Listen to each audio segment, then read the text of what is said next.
Lùm cô chi trang sân rộn này mình nói tiếng ma họ rộm là cái dầu này chẳng lộm cà bực sang cà vật ôn rồng ôn nụ hả rộm điện điện rộm cỡ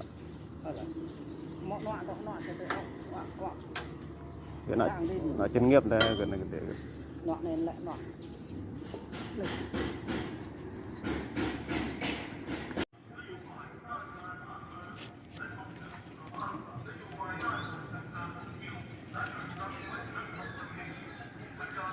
cái này làm lục bình là ngon lắm nha mọi người.